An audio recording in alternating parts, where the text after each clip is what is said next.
Et enfin, le fait que Dignitas Personae se soit centré sur le principe de dignité permet au magistère d'être particulièrement incisif, il me semble, cette fois-ci, sur justement la notion de projet parental. C'est-à-dire que Donum Vitae, en 87, il y a toute cette argumentation type scientifique, comme si elle répondait au rapport Warnock et à toute cette notion de préembryon qui inondait les débats à l'époque, avec la fixation au 14e jour du fait que l'embryon peut être détruit ou pas. Et comme si on avait créé des catégories scientifiques un peu illusoires pour avoir des catégories juridiques correspondantes. Et ben là, le fait de parler de la dignité lui permet de casser un petit peu cette logique du projet parental. Puisque, comme l'a dit Thibaut Collin, le projet parental devient l'ultime instance digne de jugement aujourd'hui. Et Dignitas Personae dit que la dignité est première et le projet parental, si on devait garder cette expression, en découle.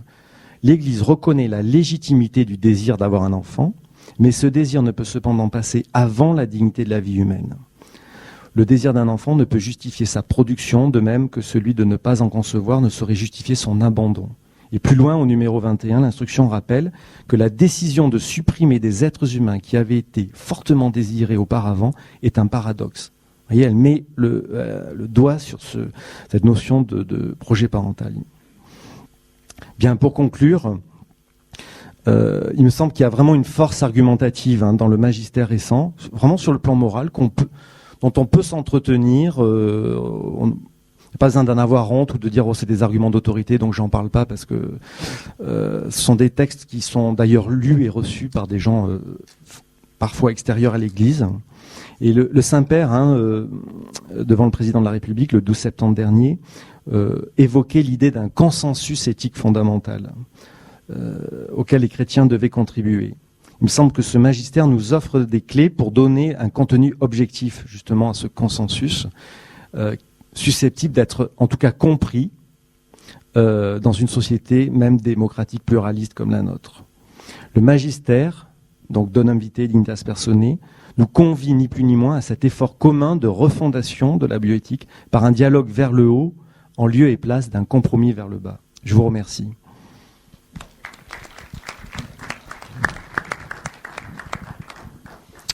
Merci Pierre-Olivier Arduin. Voilà, nous avons la place pour des questions. 3 intervenants, nous avons groupé les 3 interventions. Une question à ma gauche, une autre à ma droite, 2 à ma droite, 3 à ma droite. Allez-y. C'est une question pour le père de Malherbe. Oui. Et peut-être vous allez me dire que c'est pas le sujet. Mais je reviens sur l'animation de l'embryon, parce que devient là-dedans l'Immaculée Conception? Parce que moi, je sais que je suis conçue avec le poids du péché originel. Et si Marie a été conçue immaculée, c'est quand même tout de suite. Oui. Comment est-ce que... Pour moi, ça me paraît complètement incompatible avec l'animation différée. Oui, alors précisément ce qui est intéressant, et le Père Chapelle le note dans la conférence qu'il a fait pour les 20 ans d'Humanum Vitae, c'est un texte qui n'est disponible que sous forme de condensé dans la nouvelle revue théologique, mais il dit c'est intéressant de voir que le dogme ne parle pas de la conception immaculée de l'âme de Marie, mais bien de la conception si vous voulez, de l'Immaculée Conception, et l'Immaculée Conception comme nom. Jean-Marie Hainaut a écrit un article tout à fait intéressant dans la Nouvelle Revue Théologique pour dire que l'Immaculée Conception est telle d'ailleurs qu'elle se présente à Lourdes et comme le nom de Marie. Donc, le point pour dire que justement dans cette formulation dogmatique même, on trouve l'attention à la totalité de la personne. Je ne suis pas en train de dire que il n'est pas... qu'on va du côté de l'animation différée. Au contraire, je dirais que les recherches scientifiques récentes, là je suis pleinement dans la ligne de ce que dit Donum Vitae, vont dans le sens de nous permettre de discerner philosophiquement et théologiquement une présence spirituelle dès la conception. Et donc c'est plutôt, j'allais dire, les tenants de l'animation différée ont plus de mal aujourd'hui, et tout le travail de Pascalide et de dire, ça a été rappelé par Pierre-Olivier Ardouin, et c'est repris, je crois, dans le document de l'Académie pontificale pour la vie à laquelle Pascal Hiel a contribué. C'est-à-dire, saint Thomas, aujourd'hui, avec les connaissances qui sont les nôtres, serait certainement, si on suit ses principes fondamentaux, partisan de l'animation dès le début. Mais voyez, mon point était de dire, cela est confirmé, cela n'est pas l'essentiel, et cela est confirmé par cette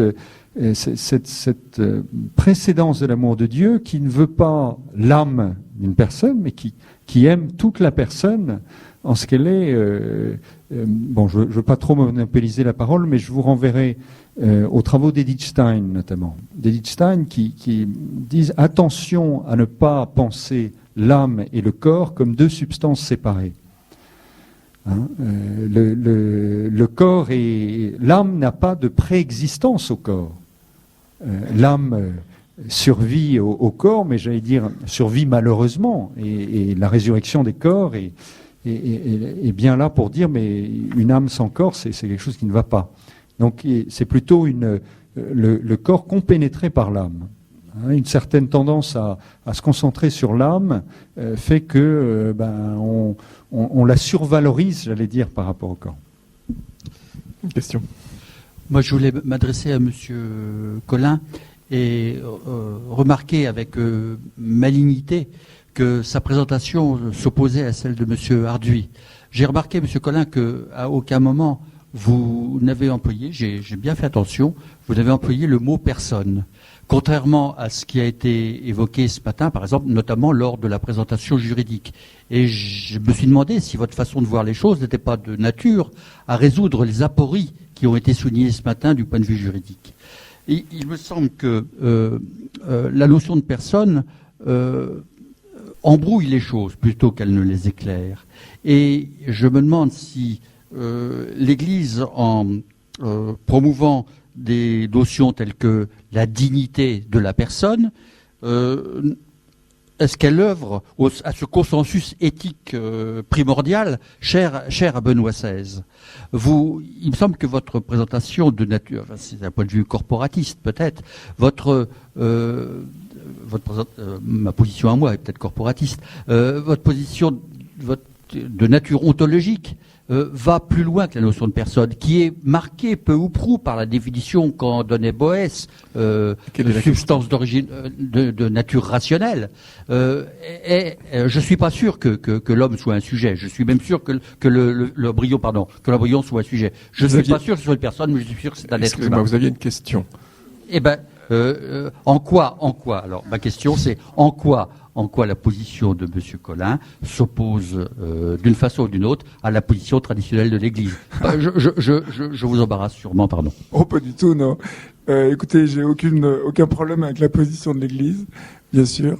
Non, mais il me semble que dans votre propos, vous soulignez un des problèmes aujourd'hui dans l'ordre du vocabulaire, c'est que les mots personne et les mots dignité sont tellement équivoques, notamment le mot dignité, que évidemment, lorsque l'Église dans ses textes, les textes du magistère, elle parle de ces termes, évidemment, elle les définit toujours. Donc, sous ce rapport-là, moi, j'ai absolument aucun problème, et la notion de personne me va tout à fait.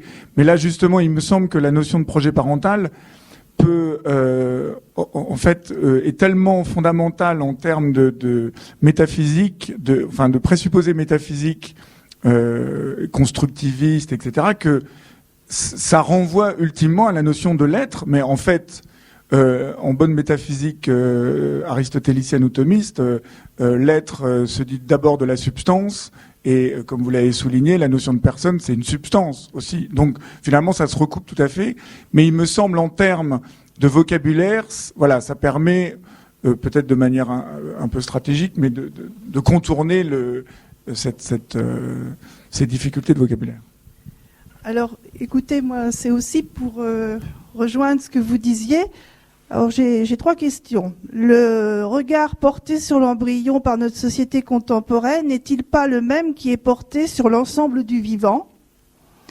La création n'est-elle pas qu'un matériau, objet de profit pour l'homme? Les êtres vivants ne sont-ils pas que des produits?